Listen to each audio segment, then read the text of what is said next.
ఇటు కూటమి ప్రభుత్వంలో భాగస్వామ్యంగా ఉన్న ఆంధ్రప్రదేశ్లో భాగస్వామ్యంగా ఉన్న జనసేన అధినేత పవన్ కళ్యాణ్కి అలాగే అటు నరేంద్ర మోడీకి ఇద్దరికీ కూడా దగ్గర అవుతున్నారా నారా లోకేష్ గారు తన తీసుకుంటున్న నిర్ణయాలతో. తాజాగా పవన్ కళ్యాణ్ గారు ఛాలెంజ్ను కూడా చాలా సున్నితంగా స్వీకరించారట. అలాగే మోడీ ఇచ్చిన టాస్క్ను కూడా కంప్లీట్ చేయాలనుకున్నారట.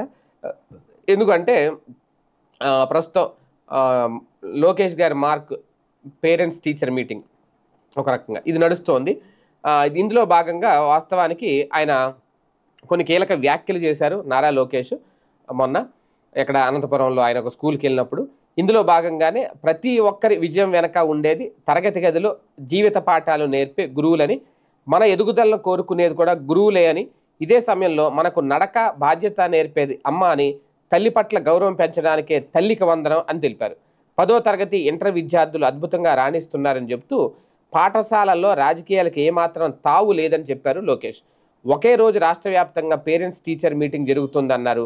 ప్రైవేటు బడులకు ధీటుగా ప్రభుత్వ పాఠశాలను తీర్చిదిద్దుతామని, ప్రభుత్వ పాఠశాలల్లో విద్యతో పాటు ఆటలు పాటలు యోగా నేర్పిస్తామని చెప్పారు. ఈ నేపథ్యంలోనే పవన్ సవాలుకు కూడా స్పందించారు. ఇందులో భాగంగా అమ్మ పేరుతో ఒక మొక్క నాటాలని ప్రధాని మోడీ పిలుపునిచ్చారని చెప్పిన లోకేష్, ప్రధాని పిలుపు మేరకు రాష్ట్రంలో 1 కోటి మొక్కలు నాటాలని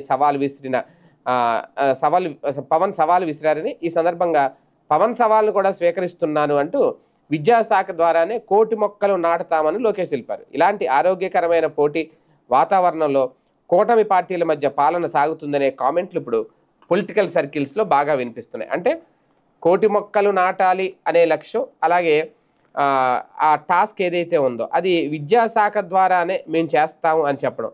అంటే ప్రధాని పిలుపు ఏదైతే ఉందో అది, అలాగే 1 కోటి మొక్కలు సవాల్ ఏదైతే ఉందో అది పవన్ కళ్యాణ్ గారు రెండింటినీ స్వీకరించారు నారా లోకేష్. 2 పనుల్లో మేము సక్సెస్ అవుతామని చెప్పారు. అంటే ఒక రకంగా ఇప్పుడు ఇద్దరు హ్యాపీ. బీజేపీ జనసేన రెండింటినీ కూడా, ఇద్దరినీ కూడా, 2 పార్టీలని కూడా సంతృప్తి పరుస్తున్నారు నారా లోకేష్ ఈ 1 కోటి మొక్కల నాటే కార్యక్రమం ద్వారా.